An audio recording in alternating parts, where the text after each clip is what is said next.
అందరికి మా అమ్మ పెళ్లి కట్నం 500 అని ఒక మెసేజ్ పాస్ చేశాను కదా. చాలా మంది స్పందిస్తూ వాళ్ళ నాయనమ్మలను అమ్మమ్మలను అడిగి వాళ్ళు కూడా పెడుతున్నారు కామెంట్లు. అమ్మ మా నాయనమ్మకు 75 రూపాయల కట్నం అంట, 100 రూపాయల కట్నం అట అని. ఒక ఆమె పెట్టింది, అమ్మ నాది 36 ఏళ్ల క్రితం పెళ్ళమ్మ, నా కట్నం 5,000 అని.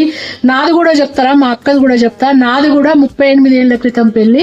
నాకు 70,000 కట్నము, ఒక వెస్ప, అందులోనే ఒక 18 తులాల బంగారము. ఇక మా అక్కది 48 ఏళ్ళు, 47 ఏళ్ల క్రితము పెళ్ళయింది. మా అక్క కట్నం ఎంత తెలుసా? 13,000 కట్నము. అప్పుడు ఎంత తెలుసా బంగారము? 200కు తులం బంగారము. అప్పట్లో మా అక్క పెళ్లి ఘనంగా చేసిండట మా నాన్న. జన్గాంలో రికార్డ్ అట మా అక్కదే ఫస్ట్. అప్పుడు మార్వాడీసు పట్టుకొని పోతారు చూడు, లైట్లు ముంగట బరాత్ ఇష్టప్పుడు గుర్రాలు సవారి కచ్చి గుర్రాలతోటి. మా అక్క బరాత్ అట్లా చేసిండట. మా అక్క చాలా ఘనంగా చేసిండట మా నాన్న. అప్పుడు నేను చిన్నపిల్లని, మా అంటే 8 ఏళ్ళు ఉండే నేను మా అక్క పెళ్ళప్పుడు. ఇప్పుడు అసలు కట్నం ఒక 10 లక్షలట. అయ్యా 10 లక్షలేనా?